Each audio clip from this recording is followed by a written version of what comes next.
precious people. How's everybody doing today? So, there's this new show on ABC. I think it premiered on Monday, yesterday. Listen to your heart. And for my non-American subscribers and viewers, maybe like in Nigeria and stuff, if you're familiar with The Bachelor, The Bachelorette is where you put almost 20 ladies in a home, you house them, and then there's a man there that comes to, and then these ladies are, fighting to get his attention and to fall in love with him. And then at the end of the day, he picks one man, or sometimes it's the woman. And this shows are things that ABC and other channels are using to make money off of our values, off of our backs. And I know it's like a fantasy, but sometimes we don't know where we draw the lines. We have fantasy and reality meets. We don't know where one starts and where one ends. And then we have this notion in our head that this is how you get a spouse, or this is how you date. And I'm like, in what world, where did we go wrong? Where a woman has to be fighting for a man's attention and not the other way around. The woman has to chase the man and not the other way around. I'm like, where did we go wrong? Why is everything so upside down? And then today's video is about dating with a purpose for marriage. So if that's what you want, then this is a video I want you to really watch. I just want to encourage everybody, because when a man wants you, I'm old school, so I prefer for a man to be the one to chase, to be the chaser. When a man wants you, the number one thing is he's going to want to be exclusive, like just the two of us. We don't have to date any other person when he's dating, or when you want to date to the purpose. Because sometimes some men don't know what they want, but when they see what they want, they're like, I wasn't looking for a wife, but I think this is what I want in a wife, and that's how they get hooked. So anything shorter than 3 months makes you kind of wonder, is he broke? Does he want to move into my house? Does he want to borrow money? Does he want to use my car? Anything shorter than 3 months, when they start saying, I love your things, So you have to be very, very careful. Or does he just want the cookie? Like they say, the cookie wants to be intimate, and then check card. Oh yes, this is the number of women I've slept with. But anything shorter than that, you have to be very careful. At least from 3 months to 6 months is where you talk about being exclusive. And if he doesn't say anything about being exclusive, then the woman has to say something. Well, this is your life.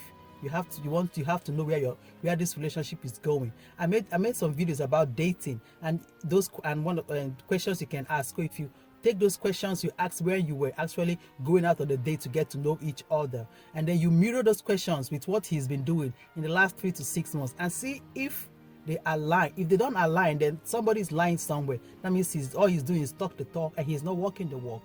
So this is where you have to be very, very careful. So you want to be exclusive. And then the another thing is, women, I know one of our major struggles is with our emotions, and some men know this, so they want to get into the cookie so quick. So once you have intimate relationship, we can no longer see, we fall in love, we see red flags, we see deal breakers, bang, bang, caution. But because our emotions and everything has been intertwined, our soul has been intertwined with this man, we just ignore this caution, and then we go on 6 months, 1 year, 2 years, 3 years, 4 years, and you're like, what is happening? How did I get here? And then you don't know how to get yourself out of that relationship, and he's just there wasting your time because he doesn't want to do what he has to do to claim you. And then if I just want to use my marriage and my relationship as an example, when I first met my husband, we met just 2 days before he left for America. So we were sort of quarantined in our own way. I was in Nigeria, he was in America, but when we met, we exchanged numbers. So we had to do this long distance for a whole year. But when I was I had to go to grad school. When I was in school, within the first 3 months, my husband said he loved me. He was like a perfect gentleman. He was a sweetheart. And I was also falling for him. And when he said he loved me, I said, thank you. Because I was scared. I had heard so many things about men in abroad and stuff. So I was actually scared. I was trying to put a lid on my emotions. But when I got to know him and I was praying, and I found out that this was really my husband, and then I opened up some more, and he said, okay, I would like you to visit America. I said, no, I can't visit America because I'm in school. I have just 18 months. If I leave school, what will happen?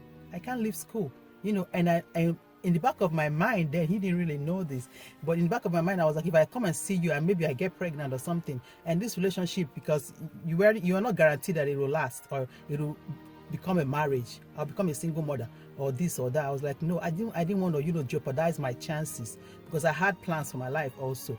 But long story short, when he finally came, he said, okay, he actually had to wait for me for almost 2 years. He would always come to Nigeria to visit while I was in school. And so he came, and when he came, even without me knowing, he had spoken to his family. He told his family. So when he came, one day I said, when are you leaving? He said he leaves in a week. I said, okay, I'm going back to school. So what are we doing? When are you going to see my parents?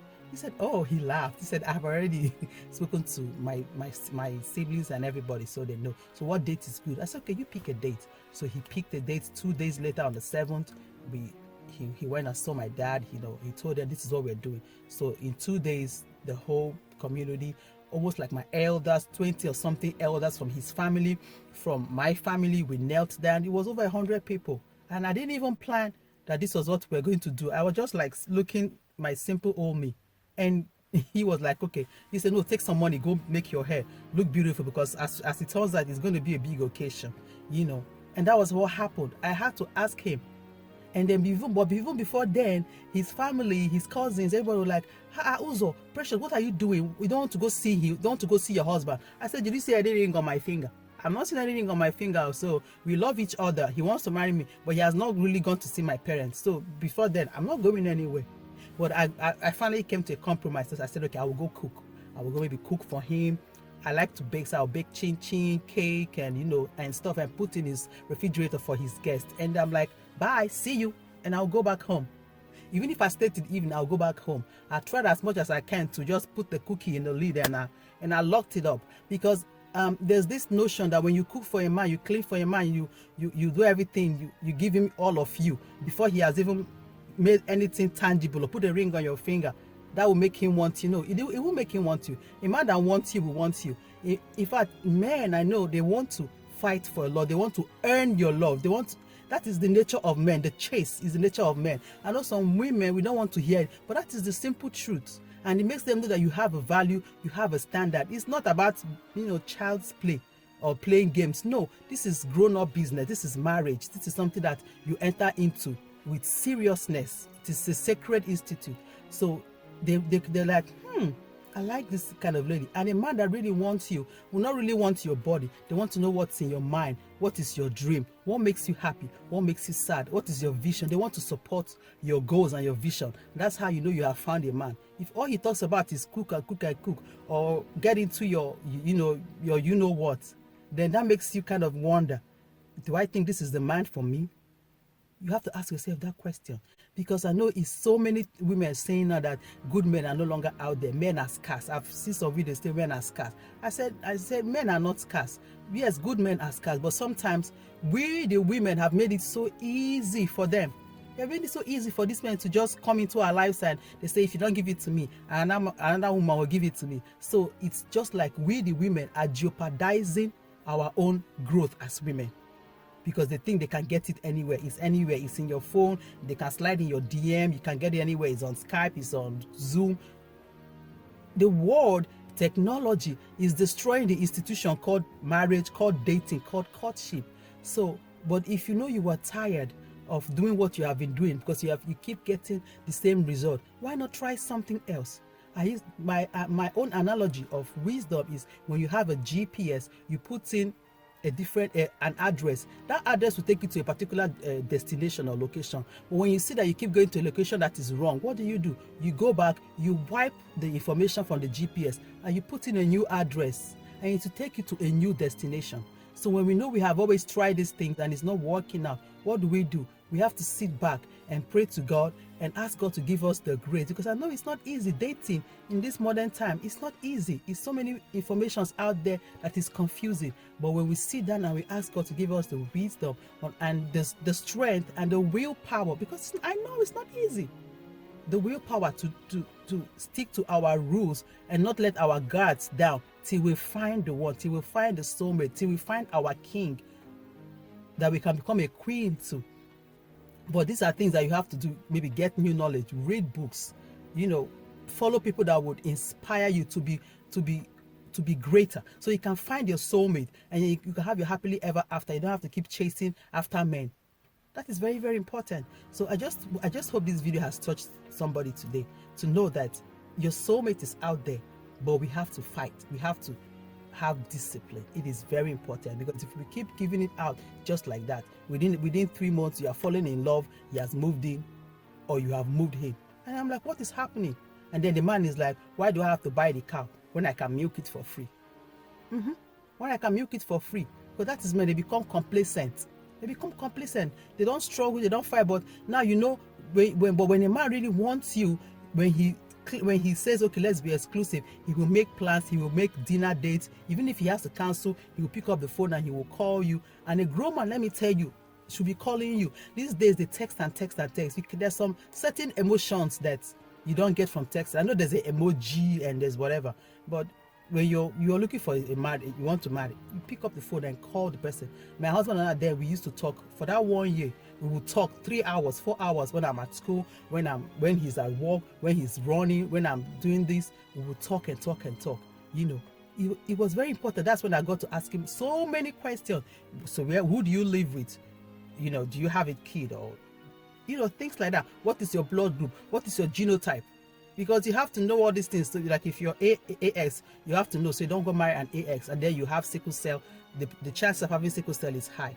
So there's so many things you want to know. So what if you're not doing what you're doing now? What would you have been doing? When you ask this question, the man looks at you. My husband said the questions I asked him, nobody ever asked him those questions. I can't even tell you all the questions because I really went in deep. But there's the way I did it, it didn't look like I was interviewing him. Within a span of time, I kept knowing stuff about him because I would ask him very detailed question that will make him go, this girl is really serious. This girl is really serious. You know, and he knew I had dream. So, and one thing that makes us want to just give ourselves away is find something to keep yourself busy. When you keep yourself busy, you don't really have time to be thinking of a man all the time, because you are building your brand.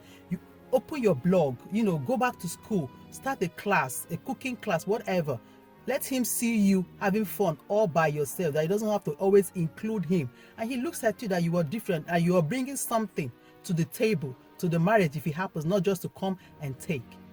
Because marriage is not just about love, and, you know, googly eyes, I love you. It is actually hard work. And the hard work starts from the foundation, from how you start dating to how you court and eventually how you get married.